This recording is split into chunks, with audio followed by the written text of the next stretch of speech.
सनत नगर हल्के असम्बली के सनत नगर डिवीजन में वाक़ बस स्टॉप के करीब मजलिस इत्तेहादुल मुस्लिमीन के ज़ेर एहतमाम 78वीं जश्न आज़ादी तक़ारीब का इनेकाद अमल में आया। सदर मजलिस सनत नगर मोहम्मद शौकत की निगरानी में मनाए गए जश्न आज़ादी तक़रीब में सनत नगर कॉरपोरेटर लक्ष्मी बाल रेड्डी मेहमान खुसूसी के अलावा बस्ती के नौजवानों और दीगर सरकर्दा शख्सियात ने शिरकत की। इस मौके पर मोहम्मद शौकत ने तमाम मेहमानों की शॉल पोशी और गुल पोशी की।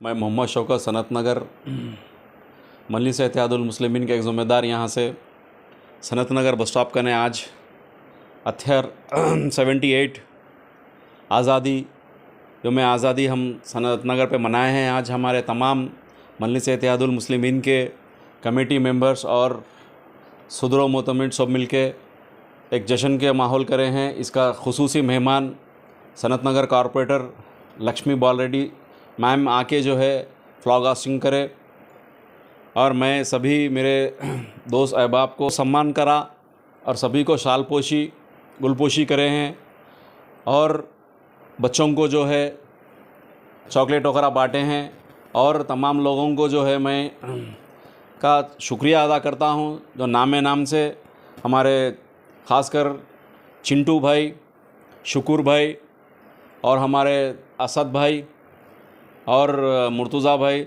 तमाम लोगों का शुक्रिया अदा करता हूं। ख़ास टाइम निकाल के आए हैं। अभी टोटल हम सनत नगर से जो है एक 15 साल से जो है सनत नगर बस स्टॉप पे जो है यौम आज़ादी मनाते हैं और independence day, republic day Sanath Nagar bus stop पे मनाते हैं।